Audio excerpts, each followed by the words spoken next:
morning po sa ating lahat. Magandang umaga po. Maulan na umaga po sa ating lahat. Sige po, handa na po ba tayong mag-umpisa sa ating gawain? Handa na po ba tayong magpuri? Kung handa na po tayo, maaari po ba tayong tumayo na? Inayahan ko po ang lahat na tumayo. Tayo po ay mag-umpisa sa ating gawain. Pero bago po tayo mag-start, atin po ipanalangin ang ating service sa umagang ito. Let us pray po. Aming Diyos Ama, aming banal na Ama, Lord, salamat Panginoon sa araw-araw na pagpapala mo sa aming buhay. Lord, salamat po sa mga ginagawa mo Panginoon sa aming mga buhay, Lord God. Sa araw na ito, Panginoon, ang araw na ito, Panginoon, na aming pong inaalay sa iyo, Panginoon, bilang aming pagsamba sa iyo, Panginoon, bilang aming papuri sa iyo, Panginoon. Nawa, Lord, ang araw na ito ay kayo rin po ang siyang gumabay sa amin, Panginoon. Gabayan niyo po kami sa umagang ito, Panginoon, sa gagawin namin, Lord God, sa aming pag-aawitan, Panginoon, sa aming pakikinig ng inyong mga salita, sa aming pastor na magtuturo, Panginoon, ng inyo pong banal na salita, Lord God, ay inyo pong gabayan, Lord God, patuloy niyo po kaming gabayan sa araw na ito, Panginoon. At Lord, ay pinagkakatiwala po namin ng oras na ito sa inyo, Panginoon, sapagkat naniniwala po kami, Lord, na ang inyong paggabay, ang inyong pagtulong, Panginoon, sa amin, Lord, ay katiyakan, Panginoon, ng katagumpayan ng gawain ito, Lord God. Kaya po, Panginoon, ang araw na ito ay manatili lamang pong nakasentro lamang sa iyo, Panginoon, sa iyong gawain, Lord God. Sa iyo lamang, Panginoon. At mapapurihan ka namin, Panginoon, na naayon sa iyong kalooban, Lord God. Salamat po, Panginoon, sa mga pagkakataong ito, Lord, na inyo pong pinagkakaloob sa amin, na malaya kaming makapagpuri sa iyo, Panginoon. Salamat po, Panginoon. Ito po ang aming dalangin, Lord, sa oras ito, sa umagang ito, sa pangalan lamang po ng aming Panginoong Jesus. Amen. Sige po. Tayo po umawit. Tayo po ay umawit ng may kagalakan. Magpuri sa ating Panginoon Diyos na buhay. Dahil tunay na ang bawat araw, bawat umaga ay pagkakataon ay binibigay sa atin ng Diyos para tayo magbago at patuloy na lumapit sa kanyang pag-ibig. Dahil tunay na ang Diyos ay mapagmahal sa atin. Kaya papurihan natin siya. Binabago mo ako araw-araw. Binabago mo ako araw-araw.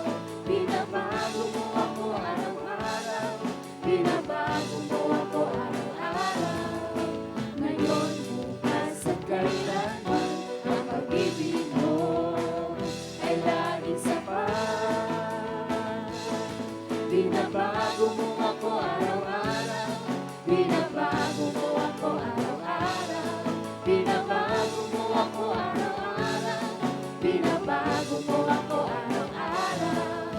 Ngayon, bukas at kailanman, ang pag-ibig mo ay laging sapat. Ang pag-ibig ng Diyos ay laging sariwa sa bawat umagang kay ganda. Kaya dapat lang na ang buhay ko sa umaga ay laging bago. Binabago mo ako araw-araw. Binabago mo ako araw-araw. Binabago mo ako araw-araw. Binabago mo ako araw-araw. Ngayon, bukas at kailanman, ang pag-ibig mo ay laging sapat. Binabago mo ako araw-araw. Binabago mo ako araw-araw. Binabago mo ako araw-araw. Binabago mo ako araw-araw. Ngayon, bukas at kailanman, ang pag-ibig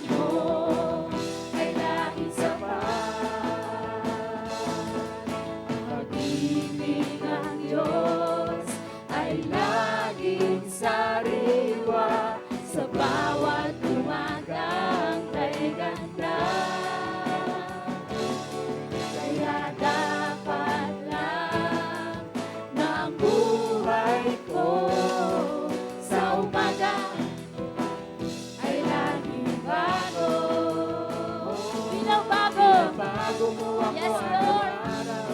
Binabago mo ako araw-araw. Binabago mo ako araw-araw. Binabago mo ako araw-araw. Ngayon, bukas at kailanman, ang pag-ibig mo ay laging sapat. minsan pa binabago mo ako Binabago araw-araw, mo Diyos. ako araw-araw. Salamat, Panginoon. Binabago mo ako araw-araw. Binabago mo ako araw-araw. Binabago mo ako araw-araw. Ngayon, bukas at kailanman, ang pag-ibig mo ay laging sapat.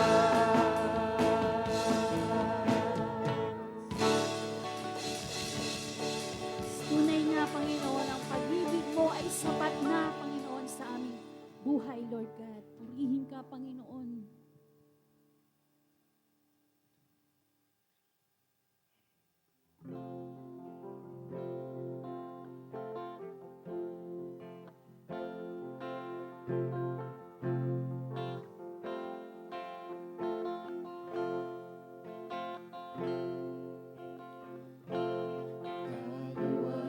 Kaluwalhatian, kataas-taasan, ikaw ang Panginoon.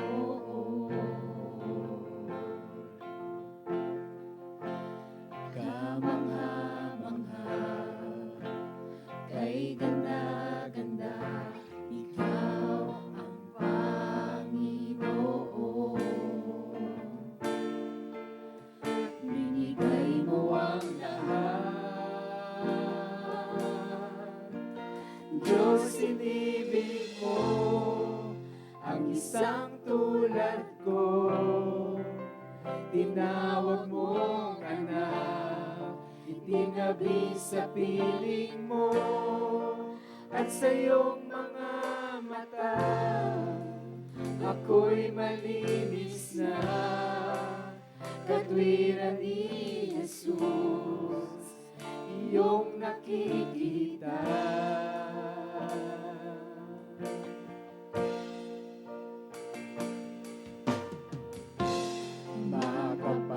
Makapangyarihan, magpakailanman, ikaw ang Panginoon.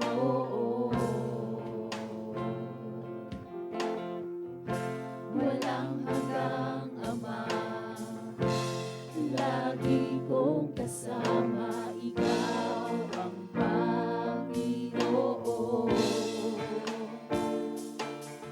Binigay mo ang lahat. Diyos, inibig mo ang isang tulad ko. Tinawag mong anak, tinabi sa piling mo. At sa iyong mga mata, ako'y malinis na. Katwiran ni Jesus, iyong nakikita. Diyos, inibig mo ang isang tulad ko. Tinawag mong anak, tinabi sa piling mo. At sa iyong mga mata, ako'y malinis na. Katwiran ni Jesus, iyong nakikita.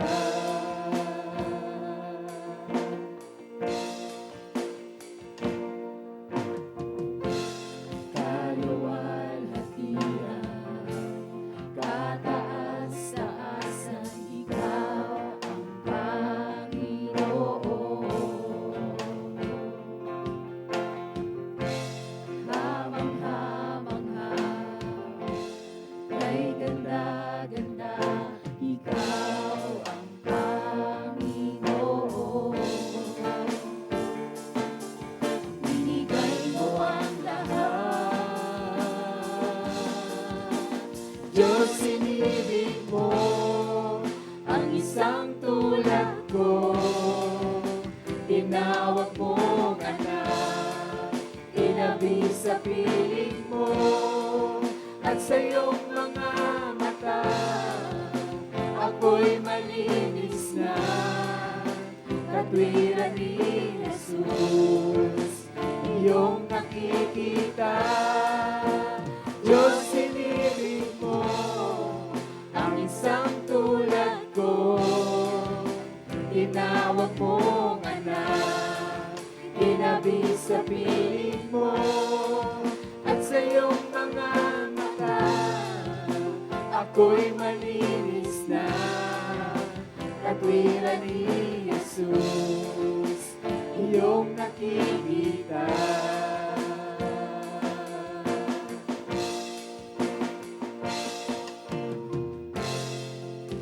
Ikaw ay pinako sa krus ng Kalbaryo, pag-ibig mong wagas ang naghari, binigay mo ang lahat, binigay mo ang lahat. Diyos, inibig mo ang isang tulad ko, tinawag mo anak, tinabi sa piling mo, at sa iyong mga mata, ako'y malinis na, katwiran ni Jesus, iyong nakikita. Diyos, inibig mo ang isang tulad ko, tinawag mo anak, tinabi sa piling mo, at sa iyong mga mata, ako'y malinis na, katwiran ni Jesus, iyong nakikita.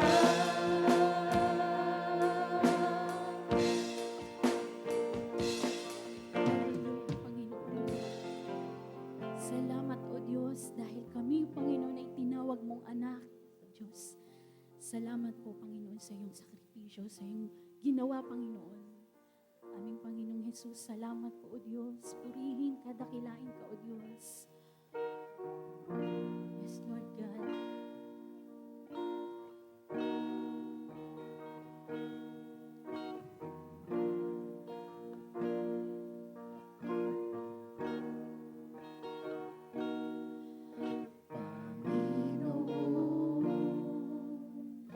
Inaalay ko sa iyo ang aking buhay,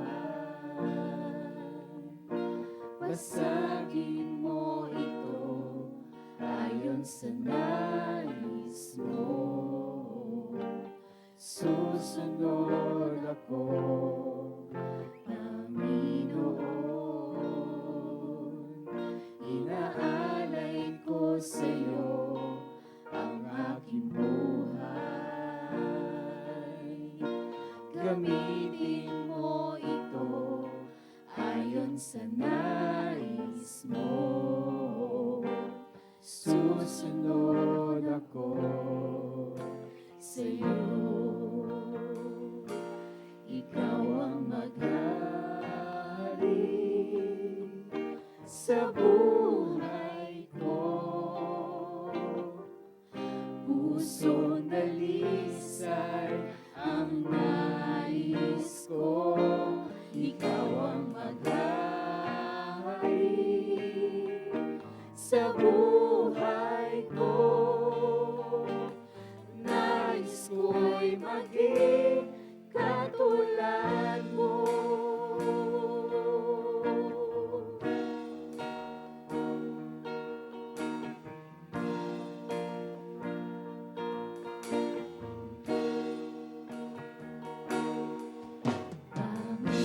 Panginoon, inaalay ko sa iyo ang aking buhay, basagin mo ito ayon sa nais mo. Susunod ako, Panginoon. Inaalay ko sa iyo ang aking buhay,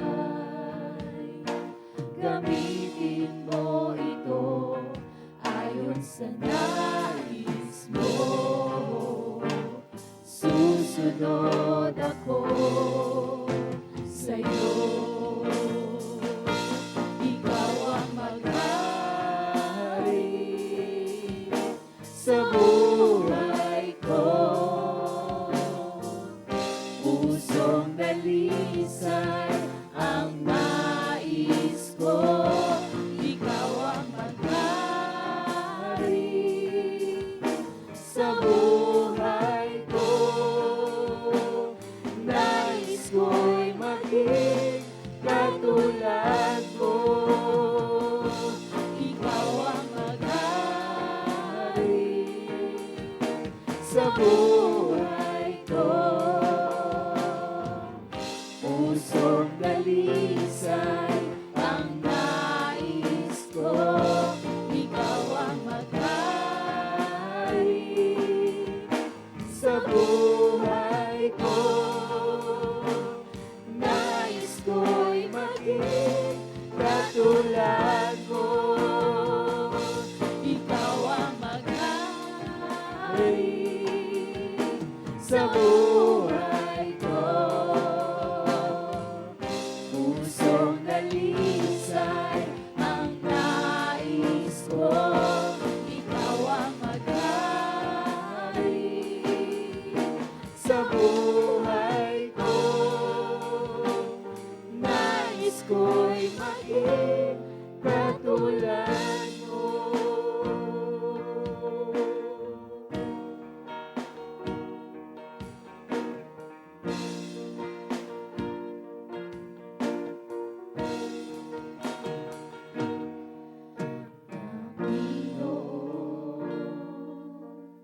Inaalay ko sa'yo ang aking buhay. Basagin mo ito ayon sa nais mo. Susunod ako sa'yo. Yes, Lord God. Tunay nga, Panginoon. Pagharian mo kami, O Diyos. Pagharian mo ang buhay na binigay mo para sa amin, Lord God. Inalay mo, Panginoon, ang iyong bugtong na anak para sa aming kaligtasan. Para kami maligtas, Panginoon, na kung sino man na sumampalataya sa Kanya, Lord God, ay magkakaroon ng buhay na walang hanggan at mabago ang buhay, Panginoon, na ayon sa iyong kalooban, O Diyos. Lord, aming pong inialay ang aming mga buhay sa iyo, Panginoon. Kayo na po ang siyang maghari. Kayo na po ang siyang umayos nito, Panginoon. Kayo na po ang siyang kumilos, gumalaw, Panginoon, para sa aming buhay. Salamat, O Diyos, dahil kami po, Panginoon, ay minarapat mo, ginawa mong anak sa iyong harapan, Panginoon. Salamat po, Panginoon, dahil ginawa mo kaming, pinabanal mo kami, O Diyos, sa harapan mo, Panginoon, dahil sa aming Panginoong Hesus. Kaya't salamat, O Diyos. Ito po ang kayamanan na hindi po mananakaw sa amin, Lord God. Patuloy, Panginoon, na kami nagpapasalamat sa buhay na pinagkaloob mo, O Diyos. Buhay na pinigay mo, Panginoon. Buhay na inalay mo, O Diyos. Salamat po, Panginoon. Pinupuri ka namin, dinadakila, tinataas ka namin, Panginoon, sa aming mga buhay, O Diyos. Purihin ka, Panginoon. Salamat po, O Diyos. Maghari ka patuloy sa aming mga buhay. Pagharian mo ang buong angkan namin, O Diyos. Salamat, Panginoon. Tinataas ka namin, O Diyos. Salamat sa iyong dakilang pagkilos, dakilang gawa, Panginoon, na inalay mo, Lord God. Salamat po, Panginoon. Walang hanggang pasasalamat, O Diyos. Kaya nararapat ang lahat ng papuri sa iyo, Panginoon. Pagdakila, tinataas ka namin, O Diyos. Ito po ang aming sama-samang pagsamba sa iyo, Panginoon. Sama-samang pag-aawitan, O Diyos. Tunay nga maging kalugod-lugod sa iyo, O Diyos. Salamat po, Panginoon. Salamat po sa pangalan po ng aming Panginoong Hesus. Ang lahat po ay magsabi ng Amen.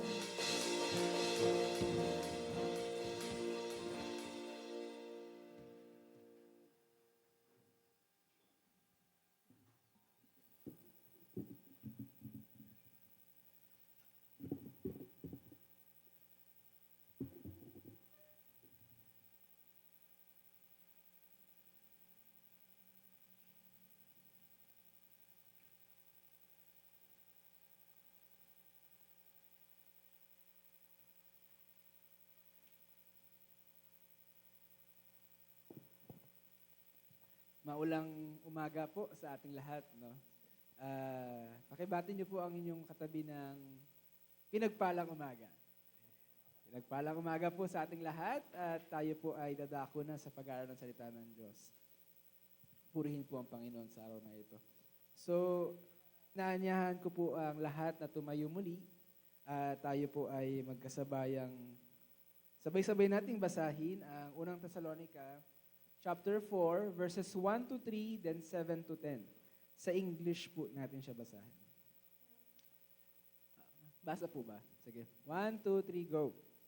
Finally, then, brothers, we ask and urge you in the Lord Jesus that as you receive from us how you ought to walk and to please God, just as you are doing, that you do so more and more. Verse 2. What instructions we give you. Verse 3. This is the will of God, your sanctification, that you abstain from sexual immorality. Verse 7.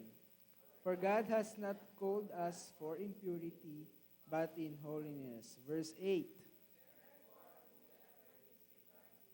This regards not man, but God, who gives His Holy Spirit to you. Verse 9.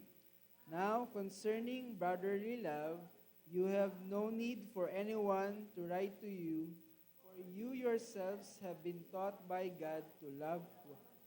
Last verse. For that indeed is what you are doing throughout Macedonia. But we urge you, brothers, to do this more and more. Let's pray. Panginoon Diyos, itinulog namin ang oras na ito sa iyo. Ikaw po ang gumabay sa amin. Magturo, Panginoon, kumilos sa aming kalagitnaan.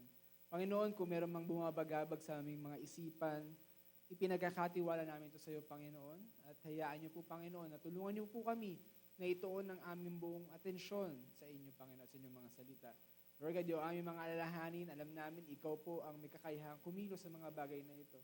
Kaya Panginoon, hayaan niyo po, kayo nga po ang malayang magturo sa amin sa oras na ito. Baguhin niyo po kami, ang aming puso, ang aming isip, gawin niyo po kaming kawangis ng inyong bugtong na anak, Panginoon. Ikaw po ang siyang makita, hindi lamang sa aming pag-aaral, kundi maging Panginoon sa paglabas namin sa lugar na ito, ikaw po ang siyang patuloy na maitaas at maitanghal sa aming mga buhay. Maraming salamat po sa inyo po namin inataas ang pag-aaral ng mga salita sa pangalan ni Jesus. Amen at amen. Sige po, makakaupo na tayo. At muli, magandang umaga po. So, nasa 1 Thessalonians chapter 4 po tayo. So, kung meron po kayong mga Bible sa inyong mga phones, or meron kayong Bible na physical, pakibukas po ang ating mga Bibles sa mga nasabing talata. Verse 1 to 12 po.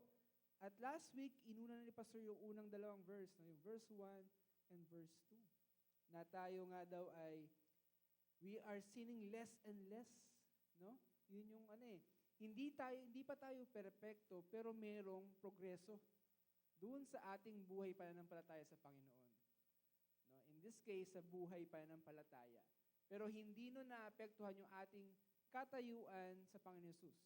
Na tayo ay matuwid, hindi dahil sa ating sarili, kundi dahil sa Panginoon. Tayo ay pinatawad sa ating mga kasalanan dahil pa rin sa Panginoong Hesus. So lahat ng yon ay patuloy nating ibinabalik ang papuri sa Diyos.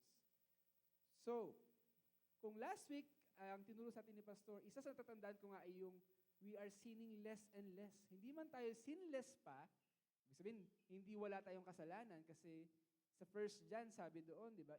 If we say that we are not sinning or we have no sin, we deceive ourselves. Niloloko natin ang sarili natin kapag sinabi natin hindi na tayo nagkakasala. Pero ang punto ay, tayo ba ay papunta sa pabawas ng pabawas yung ating kasalanan. Kasi yun yung wino-work out sa atin ng Lord, yung pagiging banal, yung sanctification. Nabasa natin at mamaya ay patuloy natin pag-aaralan. Pinamagatan ko po itong, ironically, last week is sinning less and less. Ngayon, pinamagatan ko po itong more and more. May nabasa tayo kanina, dalawang instances o pagkakataon na nabanggit yung word na more and more. Sabihin nyo nga po, more and more. Medyo lakas. Onte, 1, 2, 3, go. More and more. Yan po yung ating title. Kasi sa doon po tayo magka-focus sa verse 3 hanggang verse 12. Katuloy po last week, no? Dahil may binanggit si Pablo may utos ang Diyos sa pamamagitan ni Pablo sa mga Tesalonica na ipagpatuloy niyong gawin at hindi lang ipagpatuloy, gawin niyo pa ng gawin. No? Kaya ito po yung ating magiging mga pagkakahati-hati. Meron tayong tatlong parts. No? Una sa verse 1 and 2, balikan natin ng onti, yung motivation. Bakit ba tayo gumagawa more and more? Kasi maaring sa iba, kailangan natin gumawa para maligtas. Hindi po yun. Ikaklaro natin yan, yung motivation o yung motibo ng buhay natin. Bakit ba tayo ay nagpapatuloy at hindi nagpapatuloy kundi nagle-level up o lumalago o nagmamature. Balik po tayo dun sa kanina sa parang table. Pangalawa, more and more in holiness. Nasa verse 3 to 8. Tayo daw ay magpatuloy at lumago sa kabanalan. At panghuli, mayroong patuloy na paglago sa pagmamahalan or brotherly love o pagmamahalan sa mga kapatid sa Panginoon. At nasa kanan nyo po, kaliwa nyo po yung kanan nyo pala, yung mga verses kung nasaan po natin nakikita yan. Ulit, more of motivation, then yung number 2 and 3 is more and more in holiness and in brotherly love. Pero ang pinaka-topic natin ay more and more. Simulan po natin sa verse 1. Yung motivation in more and more. Bakit ba inutos, no? At balikan natin yung verse 1. Sabi diyan, we ask and urge you. Si Paul po, si Silas, at si Timothy yung let's say, nag-uutos o nagsusulat in this time, pero si Pablo yung pinaka-pinuno, parang in a way. Sabi diyan, that you do so more and more. Ngayon, pag sinabi ng more and more, may implication yan eh. Ano ba sa Tagalog yung more and more? Pag binasa natin sa Tagalog, may Tagalog ba niyan, kuya? Pag wala, okay lang. Medyo wala din sa pagkakasunod-sunod ko. Yan, more and more, magpatuloy pa. Ini-imply nito na ginagawa na nila currently. They are already doing it. Whatever Paul is asking them, ginagawa na nila.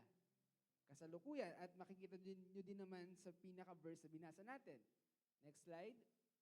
Yan o, sabi doon, just as you are doing, that you do so more and more.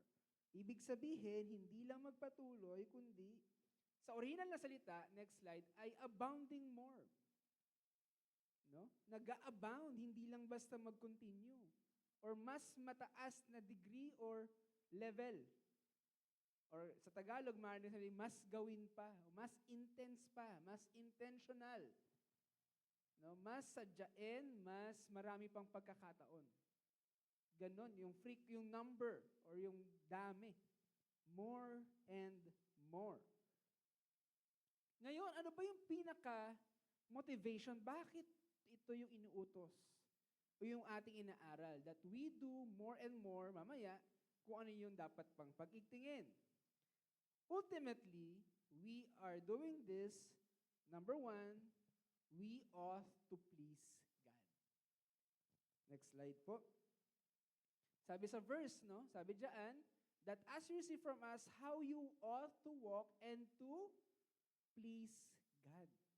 Yan po ang pinaka-motivation natin. Bakit pa tayo nagpapatuloy at nagle-level up sa ating buhay pananampalataya? Kasi we aim to please who? God. Binibigyan natin ng kaluguran, hindi ang ating mga sarili, next slide, kundi ang Diyos. Wala na pong iba. Hindi rin tayo gumagawa ng mas marami pa para maligtas o para mapatawad. Kasi, kung titingnan natin mamaya, sa chapter 1 at sa chapter 2, ligtas na po yung mga nakausap. Nananampalataya na po sa Panginoon Hesus. Hindi po question dito kung ligtas ba ang mga taga-Tesalonica o hindi. Pero sinasabi ni Pablo na ito ay bunga at patunay na ang isang tao ay naligtas, napatawad sa kasalanan, at yung isang word na makikita natin sa first chapter, yung chosen, pinili ng Diyos. No, bunga at patunay po ng ating kaligtasan kung tayo ay motivated or motibo natin na ang bigyan ng papuri, ang bigyan ng kadakilaan at ng luwalhati ay ang Diyos, hindi ang ating mga sarili. Kung babalikan natin sa chapter 1 verse 4, sabi diyan, alam namin mga kapatid na kayo ay mahal ng Diyos, na kayo ay Kanyang pinili o chosen. At sa verse 9 sabi doon, nakita at nalaman nila Pablo papaano tumalikod ang mga taga-Tesalonica sa mga Diyos-Diyosan at bumaling ang kanilang buhay sa totoo at nag-iisa at buhay na Diyos. At pagdating naman sa chapter 2, maging sila Pablo, ginagawa nila ang pangangaral, nag-share sila ng Word of God. Minamahal nila ang mga kapatid sa Panginoon, hindi para mapatawad ng Diyos. Hindi para patunayan ang kanilang sarili para sa Diyos or mabigyan ng favor. Hindi. Tingnan natin sa chapter 2. Next slide. Balik tayo. Yung chapter 2, verse 4. Yan. Sabi diyan, but just as we have been approved by God, approved na sila ng Diyos. Tanggap na sila ng Diyos. Minarapat na sila ng Diyos. At pinagkatiwalaan na sila ng Diyos. Kaya sila nagpapahayag. And they aim not to please yung tao, hindi para pasayahin ng tao, kundi ang piniplease nila ay ang Diyos. So hindi lang ang mga taga-Tesalonica, even sila Pablo. At maging tayo sa panahon natin, we ought, o dapat nating bigyan ng kaluguran, walang iba, kundi ang ating Diyos. Yun yung pinaka-purpose nung instruction o nung Word of God na we do more and more. Pero sa ang aspeto, mamaya natin titingnan, no? Ano pa yung iba pang motivation? Sabi doon, next slide, we ought to walk. So, hindi lang para bigyan ng kaluguran ng Diyos, kasi ito rin yung dapat nating paglakad o yung araw-araw nating buhay. No? Doon tayo sa next slide. Yung paglakad natin sa pananampalataya, again, hindi paglakad sa ating kagustuhan. Tayo po ay sumusunod kanino? Kay Jesus. Sabihin nyo nga po, disciples and followers of Jesus. Kung tayo po ay nanampalataya, sa Panginoon Jesus, tayo po yon. Tayo po yung tagasunod, tayo po yung natututo sa Panginoon Jesus. Kaya yung ating paglakad, hindi pa rin nakabase sa ating kagustuhan. Nung ating isinuko ang buhay natin sa Diyos at siya ay tinanggap natin, o let's say, sinuko na natin yung ating sarili at ang nasusunod na sa buhay natin ay ang Diyos. Kaya nung sinabi nga ng Diyos na manampalataya kayo sa akin, sa pagkilos ng banal na Espiritu Santo, tayo po ay nanampalataya sa Kanya. At ito po yung binigay nila Pablo na instruction at natanggap naman ng mga taga-Tesalonica. Mababasa ulit natin sa verse 1. Next slide. Sabi diyan, that as you receive from us. Ito yung may pinupunto tayo dito na mayroong paggaya or mayroong pag-disciple from Paul to the Thessalonians. Mula kay Pablo at maging sa mga tao sa mga Thessalonica. Merong ibinigay, may itinuro sila Pablo. At yung kanilang pagtuturo, hindi rin sa kanilang kaalaman. Sa verse 2, makikita natin kung kaninong instruction. Sabi diyan, for you know what instructions we gave you sa pamamagitan nino ng Panginoong Jesus. Even yung kanilang ini-impart, yung kanilang itinuturo, ay hindi sa ganang sariling katalinuhan, kundi galing pa din sa Diyos. At last, ito ay ask and urge. Hindi lang pinakausap, kundi inuutusan din. Ironically, next slide, ang gara lang kasi nung pagkakaano, we ask and urge you. Pinakikiusapan namin kayo at parang inuutusan namin kayo. Again, hindi sa kanilang authority, hindi sa authority nila Paul as tao lang, kundi dahil sila ay kumbaga sa pangalan ng Panginoon Jesus, kasi sila ay apostol, sila yung leader nung simbahan. Hindi sa kanilang sariling katanyagan, no? Lahat ng instruction na natatanggap nila ng mga taga-Thessalonians ay galing sa Diyos. Instructions, authority, and even yung motivation. Kaya sabi ko dyan, Paul and others, particularly si Silas at si Timothy, ine-exercise sila o ginagamit nila yung kanilang authority bilang pagiging leader na inatasan sila ng Diyos. Pero at the same time, nandun yung respeto, nandun yung pagpapakumbaba at pagmamahal bilang mga kapatid sa Panginoon. So wag tayo mag-take offense kapag tayo po ay naitatama o merong itinuturo ang ating pastor sa harapan. Kasi they are doing this under the authority of God. At kami, ang may pananagutan kapag meron kaming maling na ituro. Pangalawa, dahil mahal natin ang bawat isa, gusto nating patuloy at sama-samang lumago sa Panginoon bilang magkakapatid sa Kanya. No? Ang gara lang nung pagkakasulat kasi hindi lang siya utos. No? Siya din ay may pakiusap at the same time bilang mahal natin ang bawat isa. At mahal ni Pablo yung mga taga-Thessalonians. At even tayo sa panahon natin. So yan yung tatlong motivation. Doon sa utos at pag-aaral natin yung more and more. We ought to please God, not for salvation, not for forgiveness, not for favor, but as a fruit of being saved by Jesus Christ. We ought, o dapat tayong lumakad bilang mga disipulo at tagasunod ng Panginoon Jesus at panghuli, ito ay inuutos at ipinapamanhik sa pangalan ng Panginoon Jesus. Nakita natin sa verse 1 and verse 2. Ngayon, tuloy tayo so muli, ano yung more and more? Next slide. Ginagawa na nila, mas gawin pa. Mas intentional, mas intense, o mas marami pang pagkakataon. No? Mag-abound, lumago pa.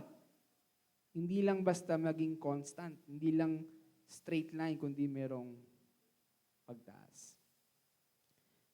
Tingnan natin ngayon yung second part, yung more and more in holiness. Sa kabanalan. Ito yung unang dapat tayong lumago. Kasi bakit? Sabi sa verse 7, for God has not called us for impurity, but in holiness. Sabihin nyo nga po, holiness. Tinuro ni Pastor last week, when we say holiness, ito yung pagiging set apart. O tayo ay ibinukod. Hindi na kagaya nung pinagmulan natin. Punta mo tayo sa verse 3 bago natin himayin. Sabi rin sa verse 3, kung tayo ay tinawag sa kabanalan at hindi sa impurity, sabi sa verse 3, ito ay ang kalooban ng Diyos. Isa sa mga hayag na kalooban ng Diyos sa bawat mananampalataya sa atin ay ang sanctification. Sabihin nyo nga po, sanctification. Ano ibig sabihin ng holiness at sanctification? Anong kinalaman? No? When we say holiness, again, kabanalan sa Tagalog, set apart o ibinukod. Hindi ka na para dito. Or let's say, sa konteksto natin bilang mananampalataya, tayo ay ibinukod na sa mundo. Hindi na tayo kagaya ng mundo. Hindi na tayo kagaya sa kasalanan. Nakahiwalay na tayo. Tayo ay para sa Diyos. Royal priesthood, chosen generation, yan. Ano naman yung sanctification? Sa Tagalog ay pagpapaging banal sa iba. Sa iba naman, pinagiging banal. Ang punto ay, ito ay proseso. Proseso ng pagbabago, hindi lang ng isip, maging ang buhay at ang action o ginagawa ng isang mananampalataya. Yun yung sanctification. At yun yung proseso para tayo ay patuloy na lumago sa kabanalan. Kasi ang Diyos natin, ang Ama natin, ay banal. Sabi sa Peter, di ba? Yan. So, ano yung proseso na binabanggit ni Pablo sa mga Thessalonians? Nakalooban ng Diyos o gusto ng Diyos na mangyari. Again, next slide. Banggitin nga natin to. 1, 2, 3, go. Will of God, your sanctification. Kagustuhan ng Diyos sa tayo ay patuloy na paging banalin. Pero saan in particular? Or papaano? No? In specific. Una, Makikita natin sa verse 3, sabi sa English, that you abstain from sexual immorality. Himay natin mamaya. Sa verse 4 and 5, pangalawang bagay, sabi, that each one of you know how to control his own body in holiness and honor. Pangalawang bagay po, pagdating sa paglago o more and more in holiness. At pangatlo, that no one transgress and wrong his brother in this matter. Mamaya, himayin po natin yan. So ito yung tatlong bagay na makikita natin. Doon tayo sa more and more in holy. Next slide po. Yan. Ito yung tatlong bagay from verse 3 hanggang verse 6. Tatlong bagay na binanggit sa patuloy na paglago sa kabanalan. Pero ano yan? Anong ibig sabihin ng mga salitang yan? At paano natin i-apply o maisa sa buhay ang mga bagay na ito bilang, alam natin, gusto ito ng Diyos na gawin natin. Na mabago tayo. Una, tinan natin yung abstain from sexual immorality. When we say abstain, sa Tagalog po, or sa malalim, sa original na salita, to keep away or to be distant. O lumayo o iwasan. No? Kasi may mga outside influence yan eh. Diba? Parang may makikita ka, parang gusto mong layuan, gusto mong dumistansya. Yun yung ibig sabihin ng abstain. Umiwas, lumayo o takbuhan, papalayo. Yun yung abstain. Meaning ng abstain. Ano naman ngayon sexual immorality? Pero bago yon, tingnan natin yung disenyo ng Diyos pagdating sa kasal. Sa marriage and sa sex. Kasi merong disenyo ang Diyos, may intention or merong original intent ang Diyos. Maganda ang disenyo ng Diyos pagdating sa kasal at sa pagkasama ng mag-asawa. Again, kung babalikan natin yung Genesis 1 and even yung Genesis 2 at Matthew 19, makikita natin din yung ilan sa mga disenyo ng Diyos o sa pagtatalaga o pag-i-institute niya nung marriage at nung family. Ang marriage at ang kasal ay para sa isang lalaki at sa isang babae. Hindi po dalawang lalaki, hindi po dalawang babae. Hindi po marami, kundi one man at one woman. Yun po ang disenyo ng Diyos pagdating sa kasal. Pangalawa, kung ano ang pinagsama ng Diyos sa pamamagitan ng kasal, ay sila ay hindi na dalawa, kundi isa. Sabi sa Matthew 19 verse 6, na siyang si Jesus mismo ang nagsabi. Kung ano ang pinagsama ng Diyos, hindi na mapaghihiwalay. No? Iyan yung disenyo. At pangatlo, pagdating sa Genesis 2 sa bandang baba, yung intimacy, yung pagiging hindi lang malapit, yung sobrang lapit na relasyon. To the point na kung makikita natin yung example ni Adan at ni Eva, kahit na sila ay hubad, hindi sila nahihiya sa bawat isa. Kasi ganun ka-intimate yung relationship bilang mag-asawa. At itong sexual intimacy and even yung sex ay gift of God sa married couple o sa mag-asawa.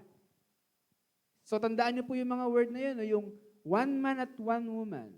Hindi mapaghihiwalay ng Diyos, hindi na mapaghihiwalay ng tao ang pinagsama ng Diyos.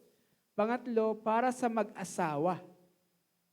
Ito po ang disenyo ng Diyos nung itinilaga niya ang kasal at ang buhay mag-asawa. Anything na nagde-deviate, anything na iba, o kahit may konting difference o hindi tama, ito po ay bumabaling sa tinatawag nating sexual immorality. Kasi again, hindi tayo ang dapat masunod. Kung ang Diyos ang lumikha ng lahat ng bagay, ang Diyos ang nagtalaga ng kasal, siya ang nagtatalaga din kung ano ang dapat at ano ang hindi.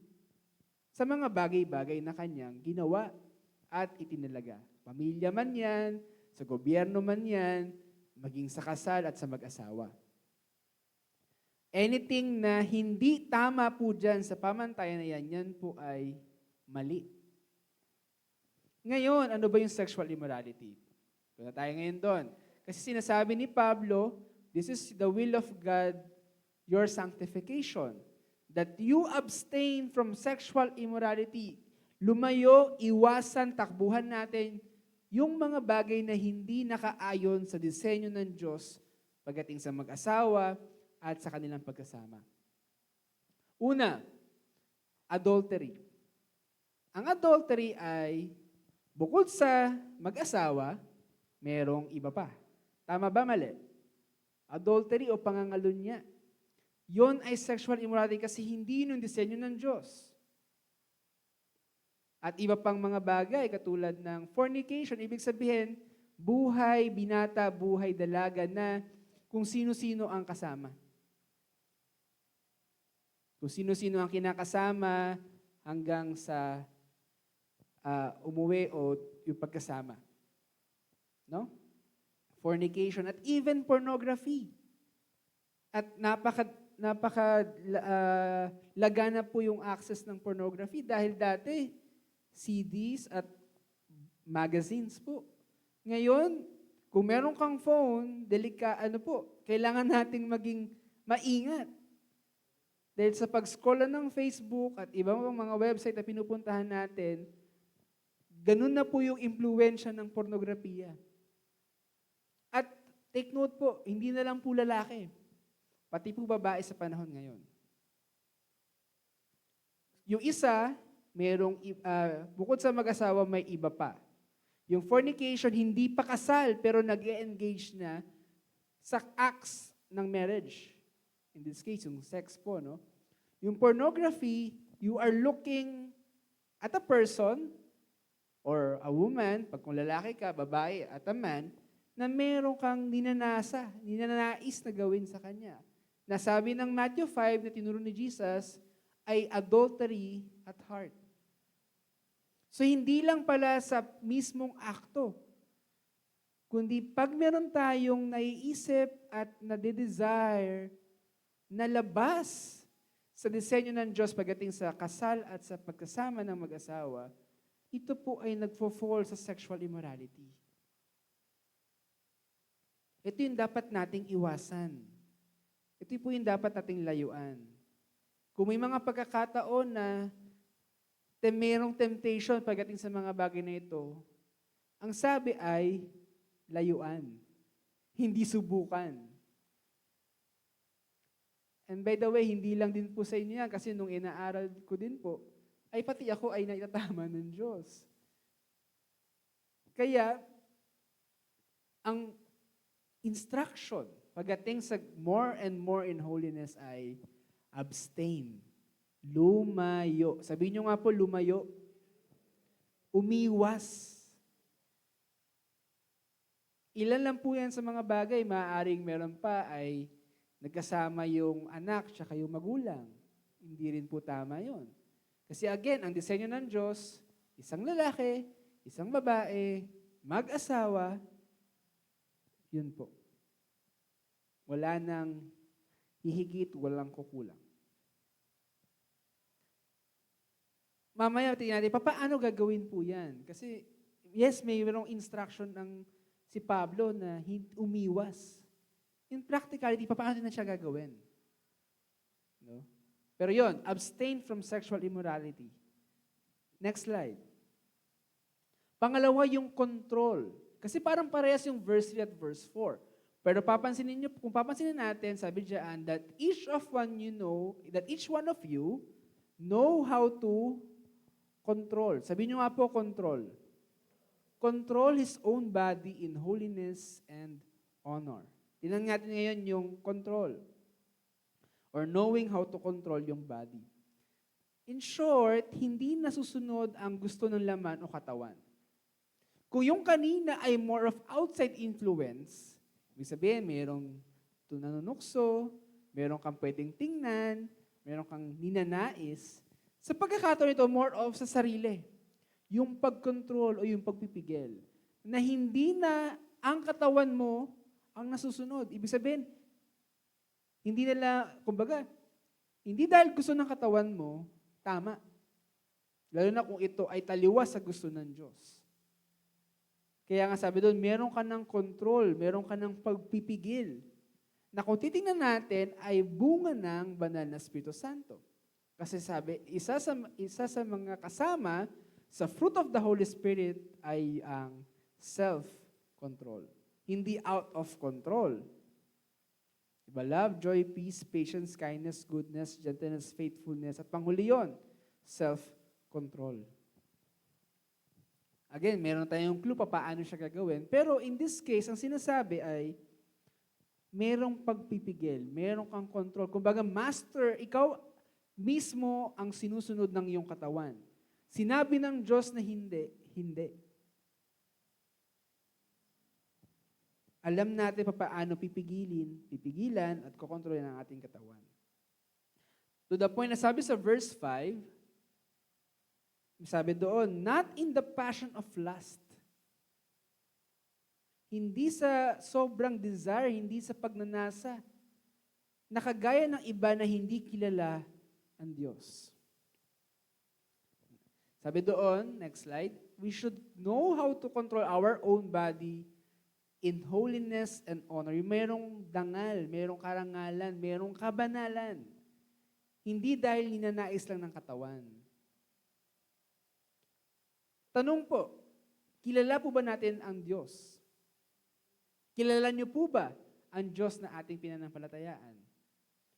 Kung oo, hindi tayo tulad ng mga hindi nakakilala sa Diyos. Alam natin kung ano ang gusto ng Diyos. At isa nga po sa pinag-aaralan natin ito, kung ano yung gustong ipagawa sa atin ng Diyos. Kung alam natin ang mga bagay na gusto ng Diyos at yung mga ayaw ng Diyos, bilang mga nananampalataya sa Kanya, dapat tayong sumunod at malaman natin o matutunan natin paano yun kukontrolin. Yung self-control. Pero again, we cannot do this in our own. Maaaring marami na tayong steps na ginagawa. Yes, thank you sa Diyos kasi meron tayong desire na baguhin itong bagay na ito. Pero kung tayo ay umaasa sa ating sarili, I think marami pong makakapag-testify na hindi nila napagtagumpayan dahil sa kanilang sariling lakas o kung ano man ang kanilang ginawa. Lahat po na mag-testify na kaya nilang kontrolin o nandun yung holiness. Growing in holiness ay dahil sa pagmamahal at sa knowledge patungkol sa Panginoon Hesus at sa Diyos. Kaya nga sabi sa Romans 6, verse 12 to 14, let not sin therefore reign in your mortal body. Mapapansin niyo po sa katawan, hindi sa spirito, hindi sa kaluluwa. Maring ang kaluluwa ay binabago pa ng Diyos, sinasanctify pa ng Diyos.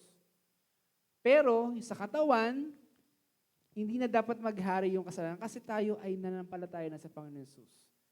Sabi diyan, let not sin therefore reign in your mortal body to make you obey its passions. Next slide, sabi sa verse 13, do not present your members to sin as instruments for unrighteousness, but present yourselves to God as those who have been brought from death to life.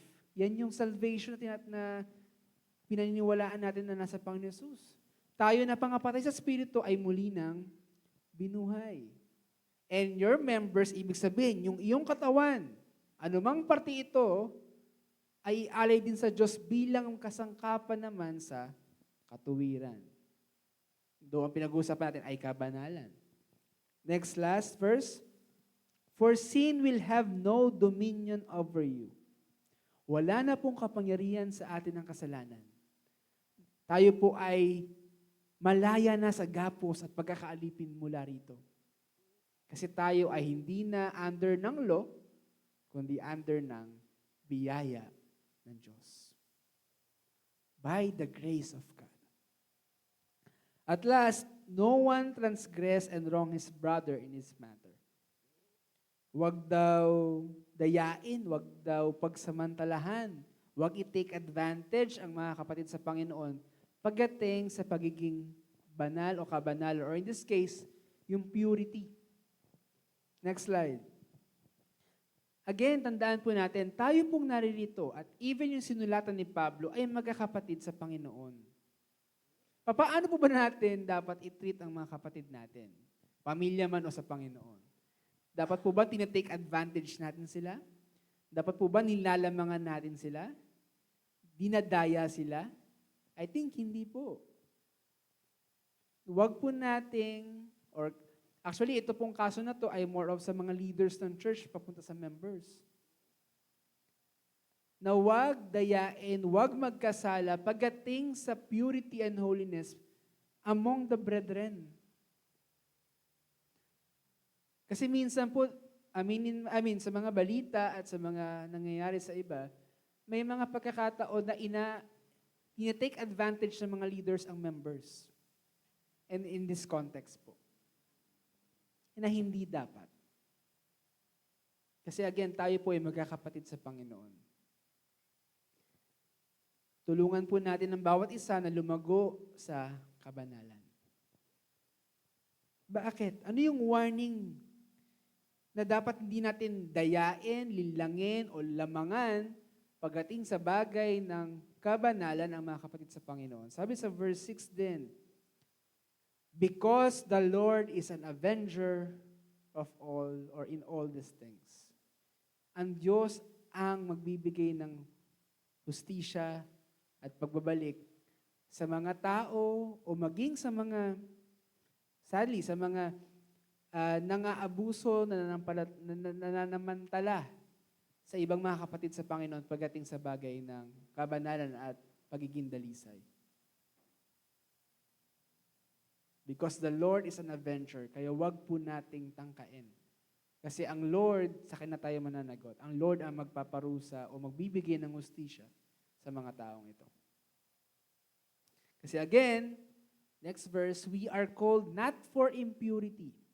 We are called in holiness. Tinatawag po tayo ng Diyos sa kabanalan. Yes, tayo po ay banal na nung tayo nanampalataya sa Panginoon. Yung ating estado sa ating spirito ay banal na. Totoo po yun. Pero bilang proseso ng ating pagpapaging banal, hindi sa spirito, sa isip, sa ating buhay, emosyon, even sa ating ginagawa, ay ito po ay pinoproseso pa ng Diyos sa atin, bawat isa sa atin.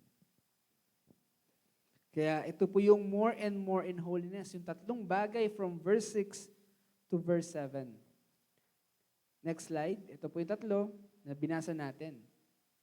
Abstaining from sexual immorality, knowing how to control your body, and no one transgress a brother or a sister in Christ pagdating sa holiness and purity. Kasi, again, sabi sa verse 8, whoever disregard this, sino man ang hindi pumansin, hindi gumawa sa bagay na ito, o magkamali sa bagay na ito, hindi po kayo nagkamali sa tao. Kanino daw? Sa Diyos. Kaya lahat tayo, kung meron man, ay mananagot sa Diyos. Kasi again, ang Diyos ang nag-utos. Tapos, yung ating kapatid sa Panginoon ay nilikha din sa imahe ng Diyos. At nagkasala o nilamang natin siya. Kaya wag po. Mahalin natin ang bawat isa, which is yun naman yung susunod. No? Pero ang tanong maaari ng iba na nakikinig sa live at even sa face-to-face ay, how can we do more and more in regards to holiness? Mamaya po, tingnan natin. Ano yung mga pwedeng gawin? Bukod doon sa, medyo practical na po yung pinag-uusapan natin. Application na po. Dahil ito na yung mga final instructions kasi ni Pablo ng paano ka lalakad bilang mananampalataya. Paano tayo mamumuhay para bigyan ng kaluguran ng Diyos.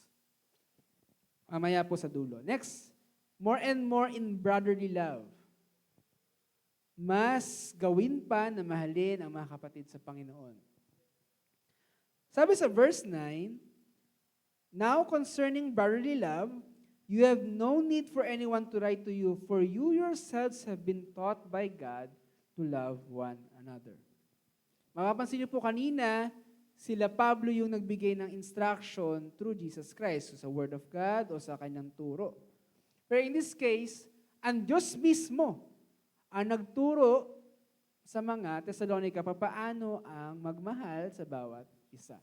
And I believe tayo din po. Ang Diyos mismo ang nagtuturo sa atin paano mahalin ang bawat isa. Kasi bakit? Minahal tayo una ng Diyos. Naranasan natin yung kanyang pagmamahal. And in return, kaya din nating mahalin, hindi lang ang Diyos, kundi ang mga kapatid natin sa Panginoon. Tapos, sabi doon, hindi lang ito knowledge of love, hindi lang nila alam na tinuro sa kanila ng Diyos, kundi ginagawa din nila. Sabi sa verse 10, for that indeed is what you are doing. Actually, yan po yung pwedeng maging question sa atin ngayong umaga. In regards to holiness and in brotherly love, are we doing these things? Kung hindi po, ay kaya siguro na ituro po ngayong umaga, ay tayo po ay binibigyan ng pagtuturo at pagkatama ng Diyos na baguhin ito, mga bagay na ito. Kung tayo naman po ay gumagawa na natin, pero may mga pagkakataon na natatalisod tayo, nagkakamali tayo, malaman po natin na hindi na babago ang pagtingin ng Diyos sa atin. Ligtas tayo, mahal tayo ng Diyos, at patuloy niya tayong binabago. Araw-araw.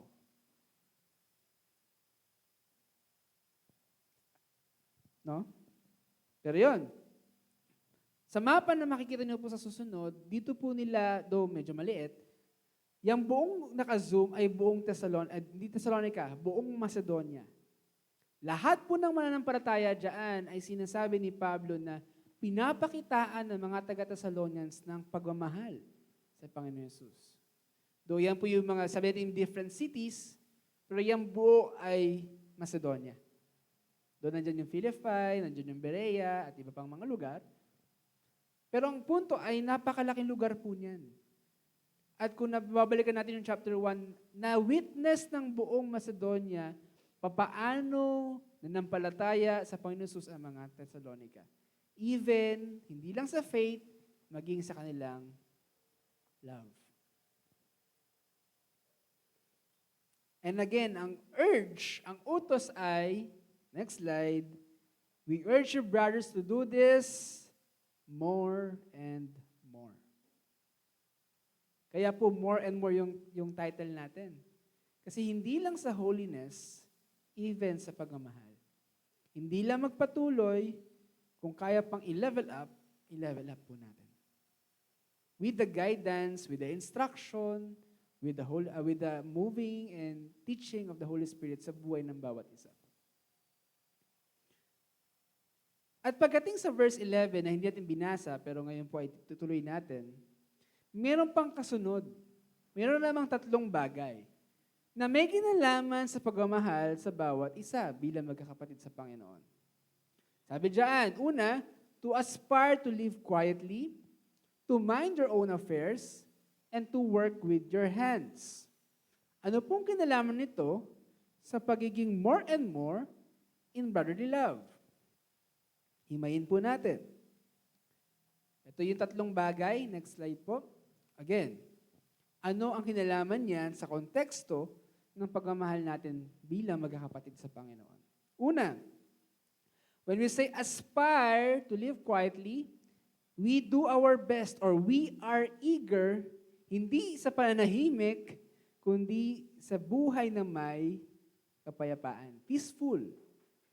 Ibig sabihin, tayo mismo, kahit na tayong may mga pagkakataon na tayo inuusig, tayong kinukutsa, tayong parang agrabyado, whatever it is dahil sa pananampalataya sa Panginoon, tayo din mismo yung umiiwas sa gulo. Umiiwas sa away. Hindi ini-escalate yung situation, kundi dinidescalate. Ibig sabihin, pinapahupa. Kung kayang pag-usapan ng mahinahon, pag-usapan ng mahinahon. Kung mas mainam na umiwas na lang, iwas. Pagdating sa konteksto natin bilang magkakapatid sa Panginoon, nandun yung maayos na pag-uusap. Hindi naman ibig sabihin yan, hindi mo na itatama kapag ang kapatid mo sa Panginoon pag may mali. Pero maayos na pag-uusap. Hindi away, hindi gulo, hindi bangayan, hindi sigawan. Kaya we do our best, o sinasabi ni Pablo at ng Diyos sa kanyang salita, as we grow in brotherly love, we do our best, or we are eager to live peacefully among the brethren. Kaya nga sabi sa, kung yan, pwede nyo pong i-take note in Romans 12 verse 18. Sabi dyan, live at peace with everyone as much as possible. Or kung hanggat sa kaya natin, hanggat sa maaari, mamuhay tayo ng may kapayapaan o na may, kumbaga, maayos sa bawat isa. Pangalawa, to mind their own affairs. Sabi sa mas malalim na pag-aaral o sa mga salita, mas mag-focus o maging busy tayo sa mga bagay na patungkol sa atin. Hindi ibig sabihin na egocentric or self-centered na tayo. Hindi. Kasi kung titingnan natin sa konteksto ng Thessalonica, may mga tao sa kanila, pag tingnan natin sa 2 Thessalonians 3, na may mga taong hindi nagtatrabaho at ang ginagawa ay nangingialam ng buhay ng iba. Hindi na nga nagtatrabaho, nangingialam pa ng buhay ng iba, or pinag-uusapan, pinagchichismisan pa, ang buhay ng ibang kapatid sa Panginoon. Yan yung isang konteksto na pwede makita in minding our own affairs. Kung hindi naman tayo konektado doon sa tao or doon sa issue ng problema, wag na natin pakialaman. Unless humingi ng tulong yung ating kapatid sa Panginoon na, brother, tulungan mo nga ako dito sa kapatid ko, kausapin natin. Doon lang yung tamang panahon to step in. Pero kung kung hindi naman talaga tayo kasali o kasama, huwag tayong mangialam. Kumbaga, yung tama at hindi pinagchichismisan, hindi dahil wala ka lang magawa, hindi po yun yung tamang motive din. No? So to be in loving one another, kasama din yung may mga pagkakataon na minding our own affairs. O nakafocus tayo sa ano yung pinapagawa ng Diyos sa atin, hindi sa buhay ng ibang tao. Maaaring yun yung pangalawa, no? Pero yan, mamaya titignan natin yung 2 Thessalonians 3 para makita natin yung kung nailagay ko po, no? Next, and to work with their own hands. Kasi po, may mga pagkakataon din sa buhay ng Thessalonica na nilalamang o tinitake advantage yung ibang mayayamang Kristiyano. Na hindi na lang sila nagkatrabaho at nakaasa na lang sa tulong ng mga generous na mananampalataya. In a way, ganun po yung nangyayari. Dependent. Hindi na po nag-strive para magtrabaho, hindi na po nag-strive para gumawa ng paraan. Kaya makikita natin sa mga susunod na verse, sa verse 12, next slide, ito yung sinabi. So that, di ba sabi, to do this more and more, yung brotherly love, to aspire to live quietly, to mind your own affairs, to work with your own hands as we have instructed. Pero sabi sa verse 12, so that, yung result, you may walk properly before outsiders and be dependent on no one. Hindi po masamang humingi ng tulong. Huwag niyo pong pagkamalian. Hindi po masamang humingi ng tulong. Pero kung tayo mismo, hindi na tayo gumagawa ng paraan, hindi po siya nakakatulong. At maaring tinitake advantage natin yung mga mananampalataya sa Panginoon na generous magbigay, generous tumulong. Mabigat pong salita yung word na burden. No?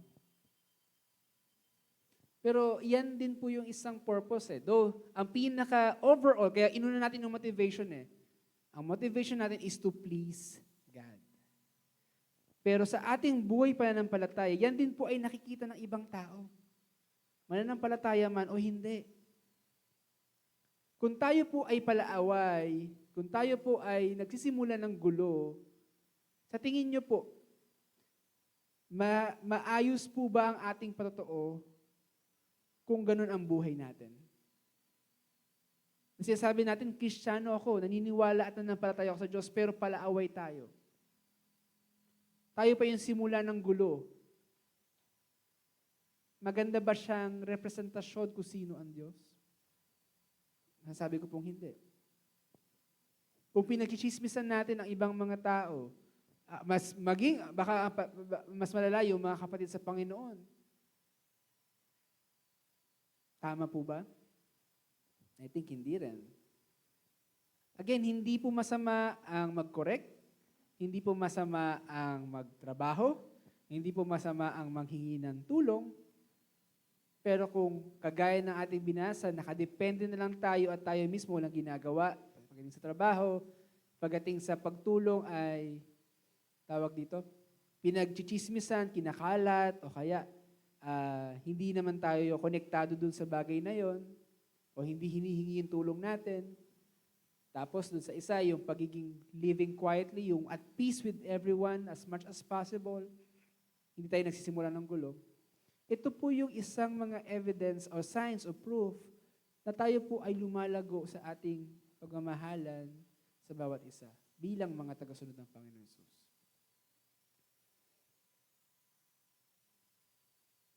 So yan po, no? Upang, sabi sa Tagalog, upang kayo igalang o at the very least makita na, ay, ganito pala ang buhay ng mananampalataya.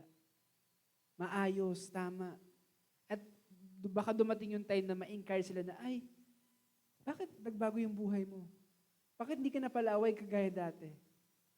Yun yung opportunity na tayo naman ay makapag-share. Kasi binago na ako ng Diyos eh.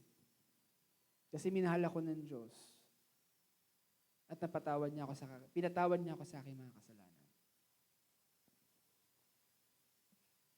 And again, how can we do this? How can we do more and more in regards to brotherly love? Next slide. And as we end, no, babalikan natin, una yung motivation. Gagawin natin na mag more and more dahil gusto nating bigyan ng kaluguran ng Diyos.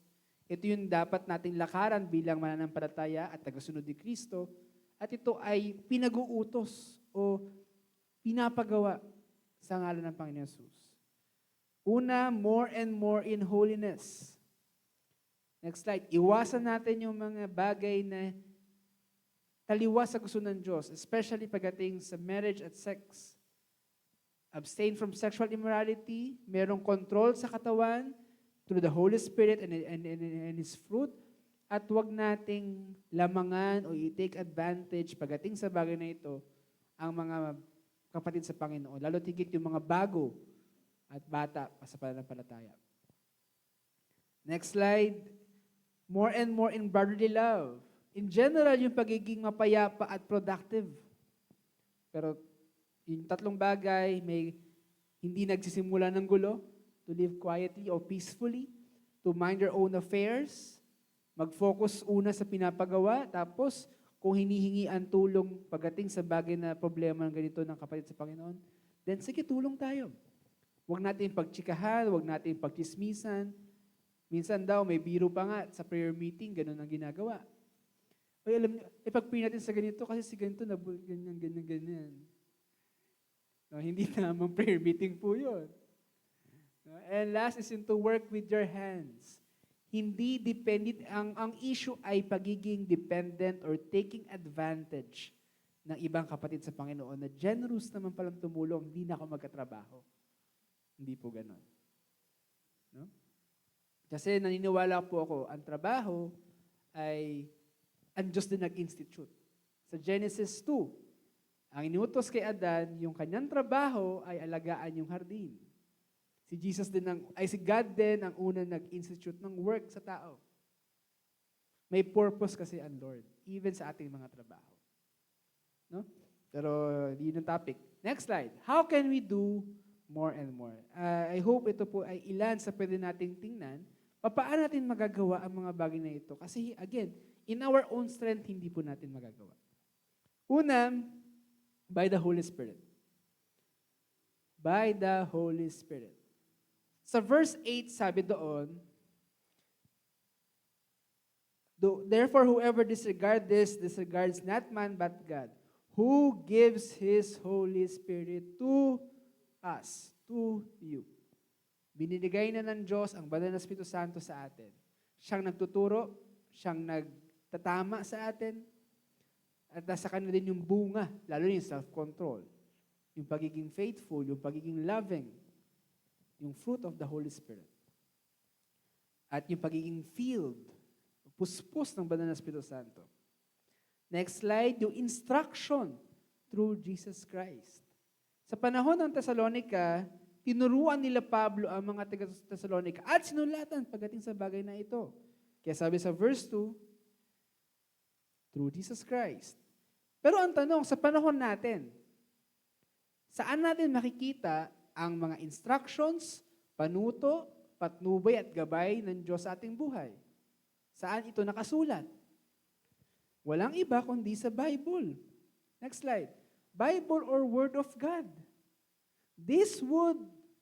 I think this is the only tool na makakatulong sa ating buhay pananampalataya. Diyan natin kinukuha ang otoridad at maging yung mga turo na ating inaaral. Sa Biblia lang at wala na pong iba. Kung titingnan natin sa John, though wala ko nilagay dyan, sa John 17:17, sabi ng Panginoon Jesus nung siya ay nagpe-pray para sa mga mananampalataya, sanctify them by the truth. Your word is truth. Ang nakakapag-sanctify ng ating buhay ang salita ng Diyos. And in regards sa holiness, kung nailagay yung Psalms 119, sabi sa verse 9, how can a young man keep his way pure? By guarding it according to your word. With my whole heart I seek you. Let me not wander from your commandments. Verse 11, I have hidden your word in my heart that I might not sin against you. Yes, makakatulong po accountability. Yes, makakatulong po ang care group para ipanalangin yung ating struggle in regards sa kasalanan at sa mga nakasanayan natin gawin. Pero the very thing that would help us to overcome this, actually, na-overcome na natin dahil sa Panginoon Jesus yung pamumuhay na lang, ay ang salita ng Diyos. I-treasure natin ang salita ng Diyos that we might not sin against Him or to make our way pure. At last, prayer. Prayer, ang isa din pwedeng makatulong sa atin to overcome kung ito man ay growing in holiness or in even growing in love. Dahil sa Matthew 26, sabi doon, watch and pray that you may not enter into temptation. The spirit indeed is willing, but the flesh is weak. Mahina po ang katawan natin. Kailangan nating dumepende sa Diyos. Kaya tayo kailangan na manalangin upang malabanan, maiwasan, tanggihan ang mga temptation ng buhay. Lalo tigit pagdating sa holiness, purity, and even being loving to one another. So ito yung mga means o mga paraan. Ilan sa paraan na pwede natin makita, biblical. Yung Holy Spirit, yung Bible o yung Word of God, and yung pananalangin. Kaya ang balik po niyan, tayo po ba ay patuloy na nananalangin? Tayo po ba ay patuloy na nag-aaral ng salita ng Diyos para ma-overcome o mapagtagumpayan kung ano man yung pinag-pray natin na mapagtagumpayan natin? Sa kasalanan man yan, sa nakasanayan natin gawin, sa mga malipang attitude ng buhay natin? At inihingi ba natin yung gabay ng Banal na Espiritu, yung pagkilos ng Banal na Espiritu sa buhay natin? Na ba't patuloy baguhin, patuloy itama, patuloy paging banalin? Hubugin tayo ayon sa wangis at imahe ng Panginoon Jesus. More and more. Tall ask, mahirap, pero sa biyaya ng Diyos, kaya. Sa gabay ng Banal na Espiritu, hindi imposible. Tayo po ay manalangin. Panginoong Diyos, maraming salamat po sa patuloy mong pagtuturo at pagkatama, Panginoon, sa amin. Salamat, Panginoon, kasi kami po ay minarapat mo. Kami po ay may katuwiran sa pangalan ni Jesus. Kami po ay napatawad sa aming kasalanan dahil sa aming Panginoon Jesus din, Panginoon. Ang aming dalangin patuloy sa aming buhay pananampalataya. Kami po ay hindi lamang magpatuloy, kundi patuloy pang lumago sa aming buhay na ikaw po ang sinusunod at hindi ang aming sarili. Na ikaw po ang binibigyan ng kaluguran, hindi ang aming sarili. Kaya Panginoon, tulungan niyo po kami na patuloy pang pagimbanalin mo, Panginoon. Umiiwas sa mga tentasyon, umiiwas sa sexual immorality, at matutong kontrolin ang aming mga sarili. Matama at patuloy na hubugin yung self-control na fruit of the Holy Spirit. At even sa pagmamahal sa iba, patuloy nga po na lumago kami pagdating sa bagay na ito. Hindi lang po maipanalangin ng bawat isa, hindi lang po patuloy na kamustahin, palakasin, share ng Word of God o ng advices from your Word, kundi maging Panginoon sa practical na paraan, yung pamumuhay ng may kapayapaan sa bawat isa, yung pagkatrabaho at hindi nakaasa o nakadepende na lang na to the point na wala kaming ginagawa, Panginoon. Everything, Panginoon, na aming narinig sa umagang ito. Yes, naniniwala ko, Panginoon, meron kang personal na itinuturo sa bawat isa. Dito man sa potrero, maging sa mga nanonood sa live. Itama mo, Panginoon, ito. Lord God, hindi lang po kami makonsensya, kundi, Panginoon, dalangin namin. Bigyan niyo po kami ng hindi lang desire, kundi kagustuhan, na gawin, kakayahan din na gawin ang mga bagay na nakakalugod sa inyo. Dahil tunay nga, Panginoon, kami po ay niligtas, kami po ay patuloy mong binabago, at ang dalangin namin, ikaw po ang patuloy na maluwalhati at mabigyan ng kaluguran sa aming mga buhay. More and more, Panginoon. Salamat po, Panginoon, ikaw po ang patuloy na maghari, Panginoon, sa bawat isa na rito at nakikinig at nanonood sa service na ito. Maraming salamat, Panginoon. Ito po ang aming dalangin sa pangalan ni Jesus. Amen at amen. Maaari po ba natin palakpakan ang ating Diyos na siyang patuloy na nagbabago sa atin sa kanyang wangis. Tayo po ay dumako na sa pagbibigay. Tayo po ay nagbibigay hindi dahil para patawarin, hindi para pagpalain, pero dahil tayo pinatawad na at pinagpala na ng ating Diyos na mabuti. Sino po ang naka-assign for offertory? Si Kuya Christian. Sige po. Tara po, let's pray. Panginoon naming Diyos, maraming salamat po sa inyong mga salita na siyang aming narinig ngayong araw. Maraming salamat po sa banal na Espiritu nyo na siyang nagturo sa amin, Panginoon, nag-reveal ng mga katotohanan na ito, Panginoon. At nawa, Panginoon, na banal na Espiritu mo rin ang siyang kumilos sa aming mga buhay. Nung sa gayon, Lord, ang lahat ng aming natutunan ngayong araw ay patuloy din naming mapamuhay, Panginoon. Na hindi lamang ito magstay sa aming mga isipan, kundi matanim din sa aming mga puso, Panginoon. At patuloy namin, Panginoon, na maipamuhay ang lahat ng ito. Kaya't maraming salamat po sa tinapos na gawa ng aming Panginoong Hesus na siyang aming nilalakaran ngayon. Dahil sa Kanya, mayroon kaming katagumpayan. Dahil sa Kanya, mayroon kaming biyayang tinatamasa, Panginoon. Nang dahil sa Kanya, mayroon kaming kakayahan, Panginoon, para makapagbigay. At nawa, Lord, ay patuloy mong gamitin ito ang mga kaloob na aming ibibigay ngayong araw, Panginoon, sa ikalalago lamang ng inyong panambahan, Panginoon. Kaya't maraming salamat po. Nawa ay patuloy ka naming mapapurihan sa aming ginagawa ngayon. Maraming salamat po at lahat ng ito po ay aming pong idinadalangin sa tanging pangalan ni Jesus. Amen.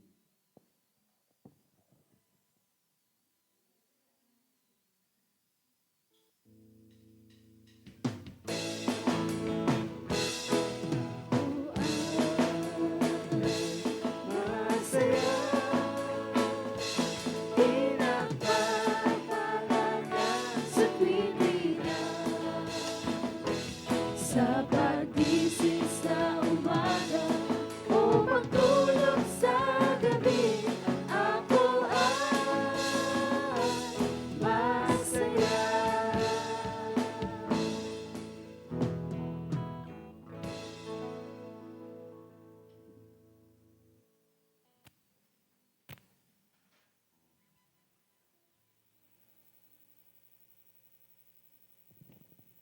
Hello po. Yon, sige po, bago po tayo magtuloy-tuloy sa announcement, tayo po muna ay magwakas sa panalangin. Sige po, tayo po ay lahat ay tumayo at tayo po ay mag-close sa prayer. At habang nag-close tayo, pwede natin ipanalangin yung mga kapatid natin na wala rito, even yung mga nakakaranas ng bagyo at ulan sa mga panahon na ito. Sige po, tayo po ay manalangin. Panginoon Diyos, kami po ay nagpapasalamat sa iyo sa umagang ito Dahil tunay nga mula simula hanggang sa aming pagkatapos, ikaw po ang kumikilos sa aming kalagitnaan. Salamat Panginoon, kasi Lord God, kahit na umuulan sa labas, may masama ang panahon, nagbabadya, ay ikaw po yung nag-ingat sa amin papunta sa lugar na ito. At alam namin maging sa aming pag-uwi, ikaw din po ang patuloy na mag-iingat sa amin hanggang kami po ay muling magkita-kita next week. Yung pag-iingat mo ang magpoprotekta sa amin, Panginoon, ang kapangyarihan mo, ang kikilos sa bawat pamilya, bawat kapatid sa Panginoon, nandito man o wala, Panginoon. O Diyos, ikaw po, Lord God, yung aming pagkitiwalaan. Ikaw po yung aming matibay na sandigan at tanggulan, Panginoon. Lord God, kung meron man kami mga inaalala sa darating na linggong ito, Lord God, turuan niyo po kami patuloy na magtiwala sa inyo at patuloy na makita, hindi ang problema, kundi ang maitaas at makita namin ang iyong kalakihan at ang iyong kapangyarihan, Panginoon. Kaya Lord God, kung meron man kaming mga pinagdaraanan sa aming mga trabaho, ikaw po ang kumilos upang mapagtagumpayan ito. Kung meron man kung meron man po kaming mga pangailangan, material, pinansyal, emosyonal, at maging sa kalusugan, ikaw po yung magbigay ng aming pangailangan, Panginoon. Kalakasan, kalusugan, karunungan, Panginoon, paano mag-desisyon sa mga bagay-bagay, even financial, Panginoon, kung ito man ay pera. O Diyos, lahat ng aming kailangan ay nasa iyo. Kaya Panginoon, sa linggong ito, patuloy mo kaming turuan na tumayo sa iyong mga salita at tumayo sa iyong mga pangako. Lord God, na hindi mo kami iniiwan, hindi mo kami pinipabayaan, ikaw po magsusupply ng aming mga pangailangan, Panginoon. Salamat po, Diyos, at alam ko, makikita-kita po kami next week ng may napuno ng kagalakan at kapayapaan at kapahingahan na nagbumula sa iyo. Kahit na malakas ang bagyo, malakas ang ulan, may mga pinagdaraanan, pero tunay, ang kagalakan na nagbumula sa iyo ay puro, Lord God. At tunay na hindi nababago anumang circumstances sa buhay. Ganyan din, Panginoon, pinapanalangin namin ang aming mga kapatid sa Panginoon na wala rito. Kung sila po ay natamaan ng bagyo o nahirapang bumiyahe dahil sa bagyo o may nangyari, Panginoon, alam namin na ikaw po ang patuloy nilang kasama. At Lord God, kayo po ang patuloy na mag-ingat sa kanila. Maging sa aming mga kababayan sa bansang Pilipinas, Lord God, na patuloy nakakaranas ng malakas na hangin at bagyo sa mga pagkakataon ito. Kayo po yung kumalinga sa kanila, kayo po yung mag-ingat sa kanila, at kayo din po ang magtawid sa kanila at magpatagumpay sa sitwasyon na kanilang kinaharap sa mga pagkakataon ito. Maraming salamat po sa inyo po namin binabalik, Lord God. Ang lahat ng papulit pa salamat at sa inyo po namin pinagkakatiwala ang aming mga pinapanalangin at mga inaalala sa buhay. Ito po ang aming pasalamat, papulit pagsamba sa pangalan ni Jesus. Amen at amen. Sige po, muli namin palakpakan ng Diyos at sandali po tayo